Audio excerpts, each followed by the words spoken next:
Salam jemaat terkasih. Sungguh sebuah sukacita saat ini kita memasuki bulan yang baru. Biarlah bulan Oktober ini kita masuki dengan semangat baru, karena kita meyakini Tuhan bersama kita di sepanjang waktu.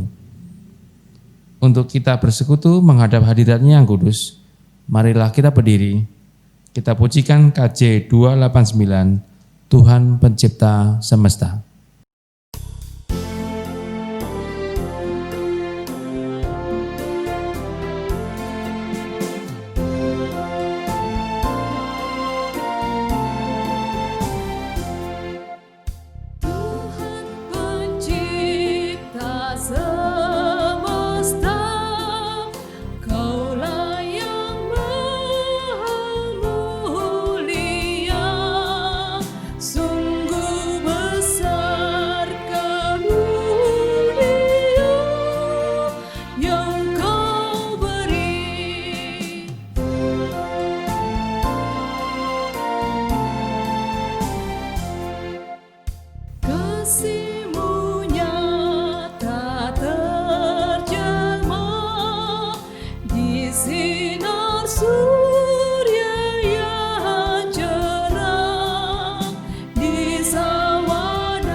Marilah kita dasarkan peribadahan kita dengan sebuah pengakuan bahwa pertolongan kita adalah dalam nama Tuhan yang menjadikan langit dan bumi. Amin. Amin.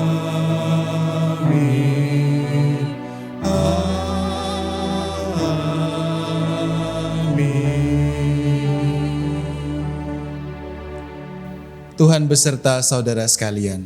Dan beserta saudara juga. Dipersilahkan duduk. Keluarga adalah sebuah persekutuan yang dicintai Allah. Diajak untuk berkarya. Apakah keluarga kita sudah baik dalam berkarya?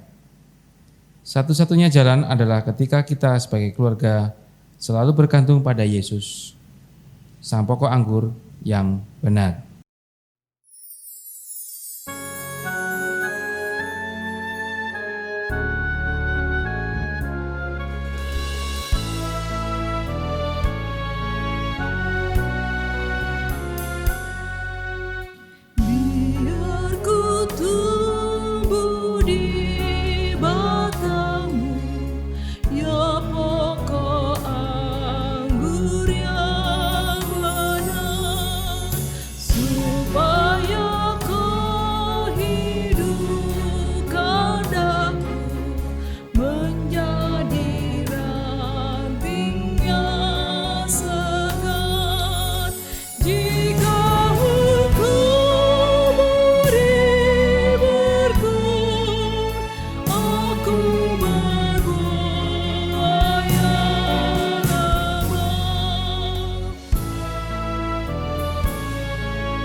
Marilah kita melakukan doa pengakuan dosa.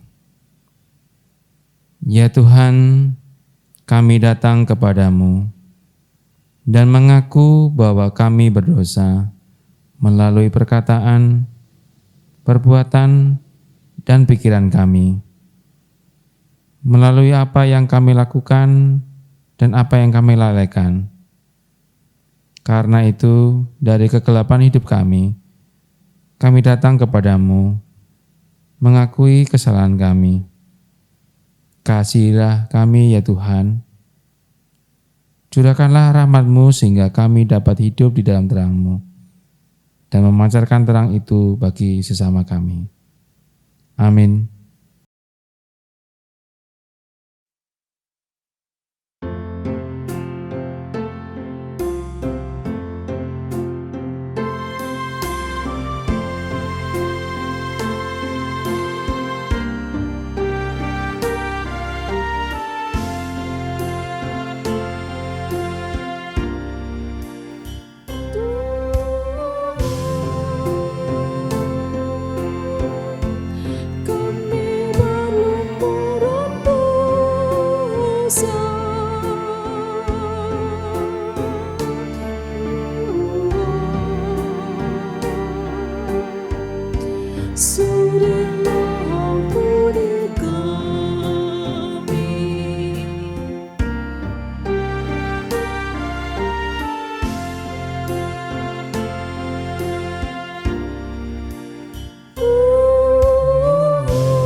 Bagi setiap kita yang telah mengakui dosanya di hadapan Tuhan, marilah kita berdiri dan mendengarkan berita pengampunan dari Tuhan. Sebagaimana yang dicatat dalam Yesaya 44 ayat 22. Beginilah firman Tuhan yang menjadikan engkau, yang membentuk engkau sejak dari kandungan dan yang menolong engkau. Janganlah takut, hai hambaku Yakub, dan hai Yesurun yang telah kupilih. Demikianlah berita anugerah dari Tuhan. Syukur kepada Allah.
Pada saat ini kita akan memasuki liturgi Sabda, oleh sebab itu marilah kita berdoa, kita mohon tuntunan Roh Kudus.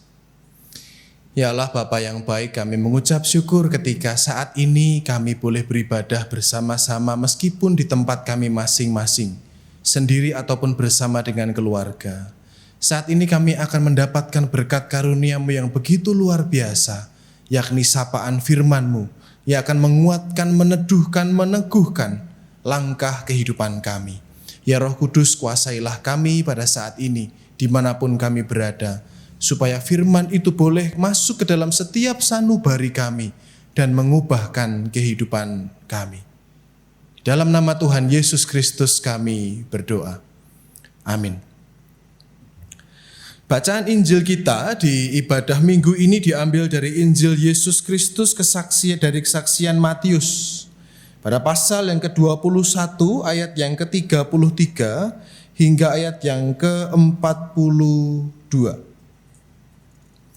Matius 21 ayat yang ke-33 hingga ayat yang ke-42.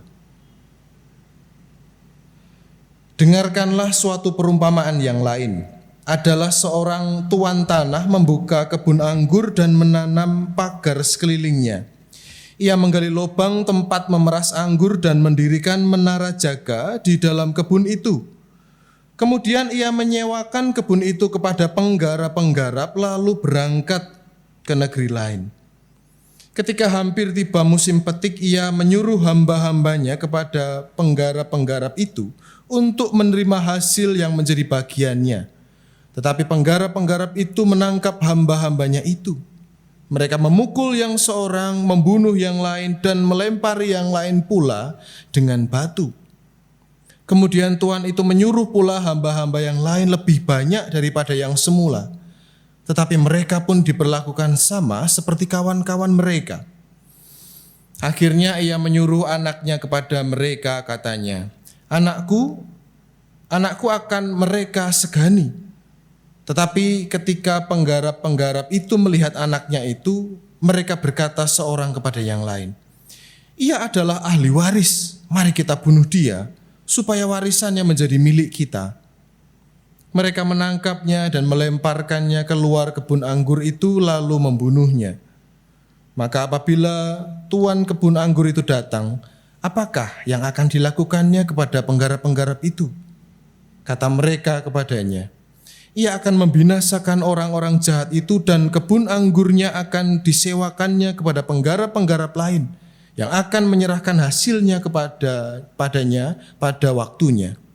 Kata Yesus kepada mereka, Belum pernahkah kamu baca dalam kitab suci, batu yang dibuang oleh tukang-tukang bangunan telah menjadi batu penjuru.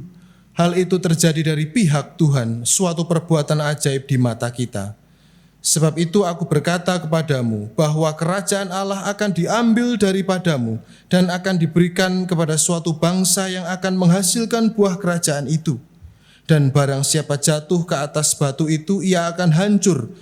Dan barang siapa ditimpa batu itu, ia akan remuk. Ketika imam-imam kepala dan orang-orang Farisi mendengar perumpamaan-perumpamaan Yesus, mereka mengerti bahwa merekalah yang dimaksudkannya. Dan mereka berusaha untuk menangkap dia. Tetapi mereka takut kepada orang banyak, karena orang banyak itu menganggap dia nabi. Demikianlah Injil Yesus Kristus. Yang berbahagia adalah setiap kita yang membaca firman Tuhan dan memelihara dalam kehidupan sehari-hari. Haleluya.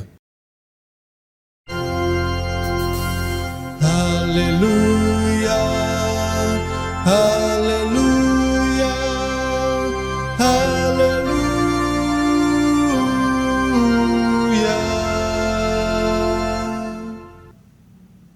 Shalom Ibu Bapak Saudara yang terkasih dalam Tuhan Yesus Kristus. Bagaimana kabarnya hari ini? Wah, puji Tuhan, dalam setiap kondisi kita tetap mengucap syukur karena memang kita percaya apapun yang sedang terjadi itu adalah pemeliharaan dari Tuhan Yesus. Pada saat ini kita akan bersama-sama merenungkan firman Tuhan dengan sebuah tema, yakni keluargaku adalah kebun anggurnya. Sekali lagi, keluargaku adalah kebun anggurnya. Temanya ngomong tentang keluarga dan kebun anggur. Dan kalau berbicara tentang keluarga, jujur saya teringat akan film masa kecil saya dulu, yakni film Keluarga Cemara. Wah, keluarga yang meskipun sederhana, ada permasalahan tapi tetap bahagia, tetap bersatu, tetap damai begitu. Lagunya kira-kira begini. Harta yang paling berharga adalah keluarga. Istana yang paling indah adalah keluarga.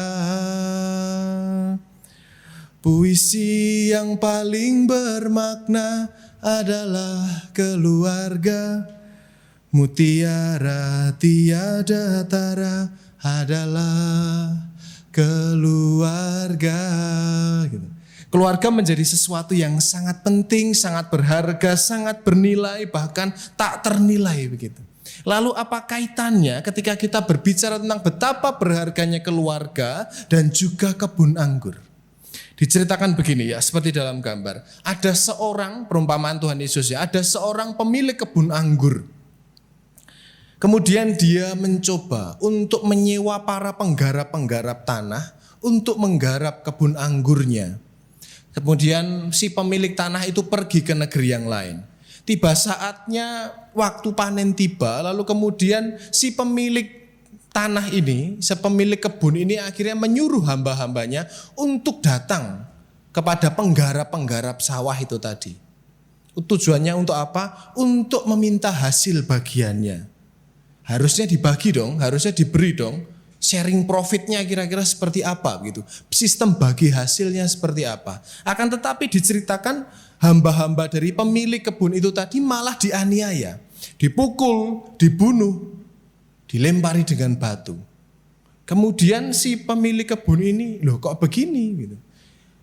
Tambah lagi, hasilnya sama, tetap saja.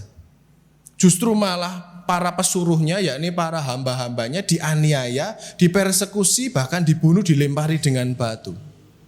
Kemudian dia mencari cara yang lain, yakni apa? Yakni dia mengutus anaknya dengan harapan anaknya akan disegani. Tetapi apa? Justru anaknya juga menjadi tumbal kerakusan para penggarap-penggarap kebun itu. Anaknya pun harus terkapar seperti yang digambar ini. Betapa luar biasa kurang ajar sebenarnya ya, si para penggarap-penggarap ini yang sebenarnya cuma menyewa kebun itu. Kemudian di ayat yang ke-40 Tuhan Yesus bertanya, maka apabila tuan kebun anggur itu datang, apakah yang akan dilakukannya dengan penggarap-penggarap itu? Kira-kira apa yang harus dilakukan kepada para penyewa ataupun penggarap-penggarap itu semua? Ketika kita berbicara masalah ini seakan-akan harusnya kita menjawab, harusnya itu dibinasakan saja orang-orang seperti itu kan. Harusnya disingkirkan saja, dilenyapkan saja. Akan tetapi apa sebenarnya Tuhan Yesus berbicara tentang sebuah tanggung jawab yang tidak diselesaikan atau tidak dipenuhi oleh si para penggarap kebun itu tadi. Karena kebun itu adalah sesuatu yang diberikan, yang dipinjamkan, oleh sebab itu sudah sewajarnya, seyogyanya, sebaiknya digarap dengan baik. Akan tetapi apa? Justru malah sesuatu timbal balik yang tidak baik. Ketika kita berbicara sesuatu yang diberikan oleh si pemilik tanah itu, yakni kebun itu, anugerah apa yang diberikan oleh Tuhan kepada kita yang juga sangat berharga seperti lagu tadi, yakni adalah keluarga.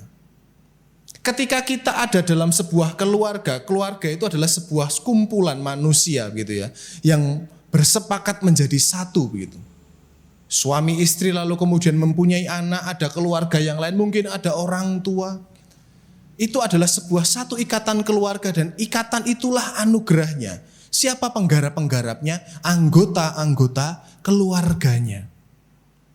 Berarti kalau memang demikian, kalau kita kaitkan dengan kebun anggur itu, jangan-jangan anugerah Tuhan yang begitu berharga, harta yang sangat berharga itu tadi, puisi yang sangat bermakna yang adalah keluarga itu tadi, jangan-jangan selama ini tidak tergarap dengan baik. Kenapa? Karena banyak alasan, mungkin karena kesibukan, mungkin karena rutinitas yang begitu luar biasa, karena lelah, karena apa, sehingga kita lupa untuk merawat keluarga dengan baik, sebagaimana merawat kebun anggur itu dengan baik. Justru malah para pekerja, para penggarapnya itu justru berlaku yang semena-mena. Jangan-jangan itu juga yang kita lakukan. Kenapa? Karena kita luput merawat anugerah Tuhan yang begitu luar biasa, yakni keluarga kita. Ada sebuah kaitan antara keluarga dan juga kebun anggur ataupun kita katakan tanaman. Ada sesuatu yang mirip untuk merawat keduanya, keluarga dan juga tanaman. Kenapa mirip? Karena merawat tanaman itu tidak membutuhkan air yang berpuluhan liter atau beratus-ratus liter. Cukup sedikit saja airnya disiramkan, tapi tiap hari. Persis seperti bagaimana cara merawat keluarga. Itulah kenapa tidak jarang ditemui. Misalkan saja dalam contoh, anak-anak itu mungkin merasa dilupakan. Padahal si orang tua sudah merasa memberikan yang terbaik. Aku sudah mencukupi apa-apa tak tukok ke sing temannya belum punya. Dia sudah tak beri, temannya belum naik sepeda motor merek ini, tak berikan yang ini. Belum punya HP merek itu, tak berikan itu. Tapi lupa akan perhatian ataupun kehangatan itu sendiri. Satu tanaman itu tidak bisa dipelihara. Misalkan saja 1 bulan diberi air 1 tangki yang ribuan liter itu enggak bisa. Cukup dengan setengah gayung saja yang kecil, tapi setiap hari. Berarti apa? Berarti memelihara tanaman seperti hanya merawat keluarga. Ada sebuah rutinitas, ada sebuah konsistensi dalam merawat itu semua. Dan itulah tanggung jawab setiap kita, yakni para penggarap-penggarap kebun itu. Yakni setiap kita yang adalah anggota-anggota keluarga yang haruslah merawat satu dengan yang lain setiap hari. Seperti gambar ini yang saya tuliskan ini. Keluarga seperti tanaman yang tidak membutuhkan air 1 danau untuk bertumbuh, namun 1 kucuran setiap hari. Sehingga ketika kita punya paradigma selama ini yang memberikan itu begitu luar biasa, boom begitu. Tapi 1 kali dalam 1 masa yang panjang, itu ternyata bukan seperti itu. Cukup dengan kucuran-kucuran saja, akan tetapi setiap hari. Ini kan berbicara tentang cinta Tuhan yang tidak selalu luar biasa, fantastis begitu ya. Tapi ada dan baru setiap pagi. Itulah cara bagaimana kita merawat keluarga, merawat kebun yang telah dipercayakan Tuhan kepada setiap kita. Sebagaimana tema kita kan, keluargaku adalah kebun anggurnya. Kemudian di ayat yang ke-34 ini menjadi sangat menarik untuk kita renungkan. Ketika hampir tiba musim petik, ia menyuruh hamba-hambanya kepada penggarap-penggarap itu untuk menerima hasil yang menjadi bagiannya. Ternyata si pemilik kebun ini ternyata minta hasilnya, alias menagih. Kalau memang kebun anggur itu adalah keluarga dan para penggarapnya adalah anggota keluarga, berarti si pemberi ataupun si pemilik kebun itu adalah Tuhan. Ketika kita dianugerahi oleh Tuhan sebuah keluarga, berarti jangan-jangan Tuhan juga bisa menagih ini. Ayo, hasilnya mana? Kenapa? Karena yang diberikan Tuhan ini, keluarga ini diibaratkan seperti sebuah kebun anggur, berarti haruslah itu berbuah, paling tidak menjadi buah atau menjadi minuman anggur yang nikmat, yang mahal. Lalu di sini kita bisa bertanya kepada setiap diri kita dan bersama dengan keluarga. Buah apa yang telah dihasilkan kepada kita yang harus kita kembalikan atau kita berikan kepada sang pemilik tanah, yakni Tuhan Yesus sendiri. Mungkin di titik ini ada yang mengatakan bahwa puji Tuhan, saya dan keluarga saya telah memberikan yang terbaik, puji Tuhan. Akan tetapi bagaimana dengan yang belum? Apakah kita harus berhenti menyirami kemudian membiarkannya layu dan mati? Saya rasa tidak. Kenapa? Karena kita harus kembali pada prinsip pertanian dasar bahwa tidak ada panen yang selalu berhasil. Saya adalah cucu seorang petani, orang desa, orang Boyolali sana yang juga menggarap sawah. Ibu saya pun juga termasuk penggarap-penggarap sawah. Untuk para petani yang terbiasa berbicara tentang pertanian ataupun perkebunan, setiap orang itu pasti meyakini bahwa tidak ada panen yang selalu berhasil. Oleh sebab itu yang ingin disampaikan untuk setiap kita, untuk setiap keluarga kita yang sedang berjuang, yang mungkin sekarang hasil panennya jelek, ataupun mungkin saat ini gagal panen, jangan berhenti menanam dan menyiram. Karena itulah yang dikehendaki oleh si pemilik tanah. Sekali lagi untuk setiap kita yang saat ini, detik ini mungkin panen kita dalam artian keluarga kita bertumbuh dengan baik tanpa konflik, tanpa apapun, puji Tuhan. Akan tetapi ketika kita menghadapi sesuatu yang luar biasa, kita tidak diajak untuk berhenti merawat, menanam dan juga menyirami. Karena kita percaya ketika tidak ada panen yang selalu berhasil, juga tidak ada panen yang selalu gagal. Akan ada masanya Tuhan memberikan keberhasilan dan kesuksesan untuk keluarga kita. Asalkan seperti apa? Seperti yang tadi.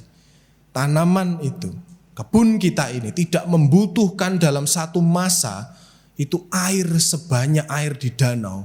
Akan tetapi siraman air yang terus menerus setiap hari. Sebuah ajakan untuk setiap kita menjadi setia satu dengan yang lain, saling mengangkat satu dengan yang lain. Ketika salah satu anggota keluarga jatuh, yang lain mengingatkan. Ketika salah satu anggota keluarga moodnya lagi jelek, yang lain ikut menjadi mood busternya istilahnya. Ada sebuah satu kesatuan. Kenapa demikian? Saya teringat dengan sebuah quote dari seorang Desmond Tutu, peraih Nobel perdamaian dan juga ini dari Anglikan ya, pendeta Anglikan. Dia adalah pejuang kemanusiaan di Afrika Selatan. Ini quote-nya sering saya pakai.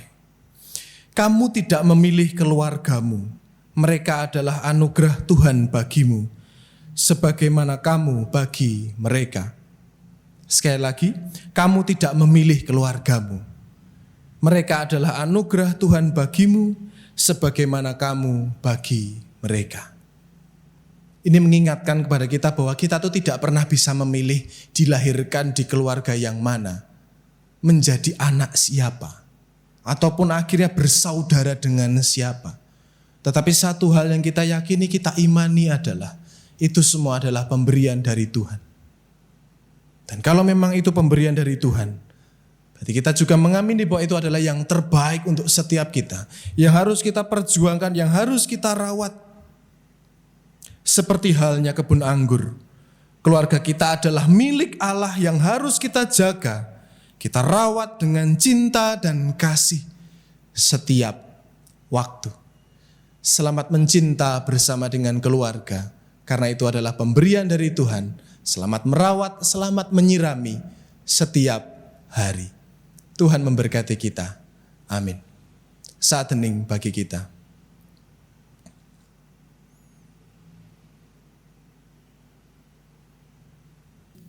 Jemaat dimohon bangkit berdiri. Marilah bersama dengan umat Allah di masa lalu, masa kini dan masa depan, mengingat pengakuan pada batasan kita menurut pengakuan iman rasuli. Aku percaya kepada Allah, Bapa yang Maha Kuasa, Khalik langit dan bumi, dan kepada Yesus Kristus, anaknya yang tunggal Tuhan kita, yang dikandung dari Roh Kudus, lahir dari anak darah Maria, yang menderita sengsara di bawah pemerintahan Pontius Pilatus, disalibkan, mati dan dikuburkan, turun ke dalam kerajaan maut. Pada hari yang ketiga, bangkit pula dari antara orang mati, naik ke surga, duduk di sebelah kanan Allah Bapa yang Maha Kuasa. Dan dari sana ia akan datang untuk menghakimi orang yang hidup dan yang mati.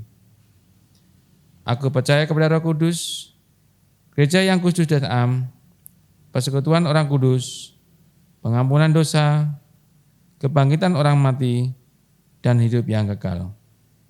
Amin. Marilah kita menaikkan bersama-sama syafaat kita.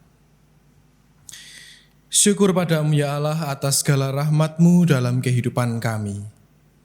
Ketika kami boleh bersama-sama mendengarkan firman-Mu, firman yang kembali mengingatkan kepada kami bahwa keluarga adalah pemberian dari Tuhan, yang sudah seharusnya, sudah selayaknya kami jaga dan kami rawat setiap hari.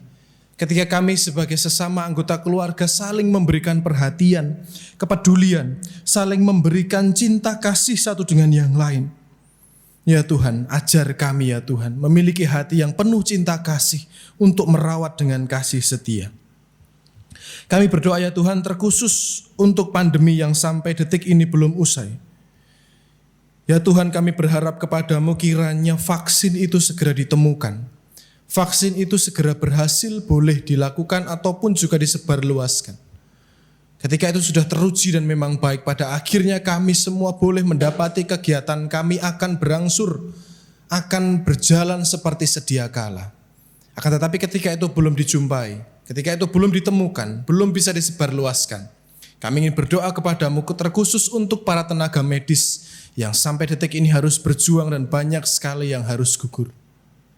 Ya Tuhan, dalam segala risiko yang mereka harus hadapi dan tanggung, berikan mereka kekuatan, ketabahan, dan juga kesehatan.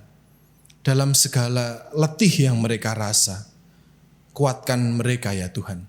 Dan sadarkanlah kami sebagai para masyarakat, sebagai masyarakat sipil dimanapun kami berada, di wilayah Taman, Sidoarjo, Jawa Timur, seluruh dunia ini. Biarkanlah kami pun boleh sadar diri untuk menjalankan protokol-protokol kesehatan dengan baik. Ajar kami tidak menjadi sembrono, ajar kami tidak menjadi lengah, ajar kami tidak mempunyai iman yang buta, yang akhirnya membuat kami merugikan orang lain, justru merugikan keluarga kami dan juga termasuk merugikan diri kami sendiri. Terima kasih ya Tuhan, kami juga berdoa untuk saudara-saudara kami yang pada saat ini masih terbaring lemah, sakit entah di rumah ataupun di rumah sakit, dan juga jemaat-jemaat lansia di GKI sepanjang. Ya Bapa, kami berdoa untuk setiap mereka, kiranya Tuhan berikan kekuatan. Adapun obat-obatan, makanan, minuman yang dikonsumsi, kiranya itu semua boleh menjadi tambahan energi. Dan untuk setiap mereka yang sakit menjadi sesuatu yang memang Tuhan pakai, menjadi sebuah pemulihan untuk mereka. Bagi setiap kami yang berjuang dalam permasalahan kehidupan kami, berjuang dalam permasalahan relasi, berjuang dalam permasalahan finansial, berjuang dalam permasalahan pekerjaan, studi, dan juga kisah asmara ataupun pergumulan-pergumulan keluarga yang lain. Inilah kami sebagai sebuah persekutuan yang mengaku percaya kepadamu. Akan tetapi dalam setiap kehidupan kami pun masih terdapat permasalahan demi permasalahan. Akan tetapi kami percaya itu semua Tuhan pakai untuk mendewasakan kami. Untuk itulah ya Tuhan, kami ingin menyerahkan sisa kehidupan kami ini, dari sekarang sampai selama-lamanya, hanya di dalam satu nama Tuhan kami, Yesus Kristus, yang telah mengajar kami berdoa. Bapa kami yang di surga, dikuduskanlah namamu, datanglah kerajaan-Mu, jadilah kehendak-Mu di bumi seperti di surga. Berikanlah kami pada hari ini makanan kami yang secukupnya, dan ampunilah kami akan kesalahan kami, seperti kami juga mengampuni orang yang bersalah kepada kami. Dan janganlah membawa kami ke dalam pencobaan, tetapi lepaskanlah kami daripada yang jahat. Karena Engkaulah yang mempunyai kerajaan dan kuasa dan kemuliaan sampai selama-lamanya. Amin. Saudaraku, mari kita berikan persembahan kepada Tuhan. Nas yang mendasari diambil dari Mazmur 112 ayat 1 sampai dengan 3. Haleluya! Berbahagialah orang yang takut akan Tuhan, yang sangat suka kepada segala perintah-Nya. Anak cucunya akan perkasa di bumi. Angkatan orang benar akan diberkati. Harta dan kekayaan ada dalam rumahnya, kebajikan tetap untuk selamanya. Bagi kita yang ingin mempersembahkan, bisa mengumpulkan dalam amplop atau mentransfer ke rekening GKI sepanjang, serta bisa menggunakan metode scan QR.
Marilah kita berdiri, menyerahkan persembahan kita dalam doa. Ya Allah Bapa kami yang baik, kami mengucap syukur melalui persembahan ini. Kami memberi karena kami tahu bahwa pemeliharaan-Mu tidak ada pernah berhenti. Bagi kami, keluarga, gereja, serta wilayah di sekitar gereja kami, semuanya adalah kebaikan-Mu. Terimalah rasa syukur kami yang kami naikkan dalam nama Allah Bapa, Anak, dan Roh Kudus. Amin.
Kini bersama-sama arahkanlah hatimu kepada Tuhan.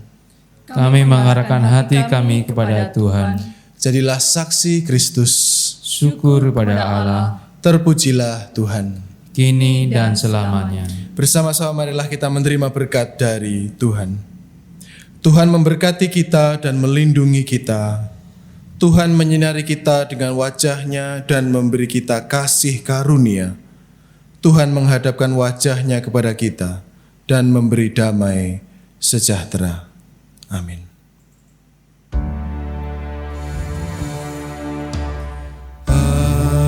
Haleluya, haleluya, haleluya, haleluya, haleluya.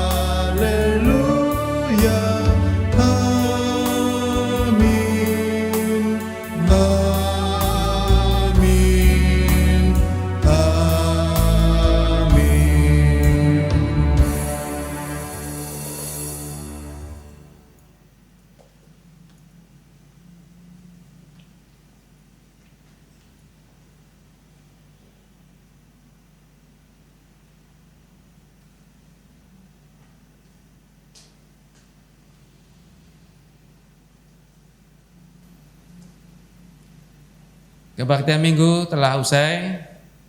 Selamat hari Minggu. Tuhan Yesus memberkati.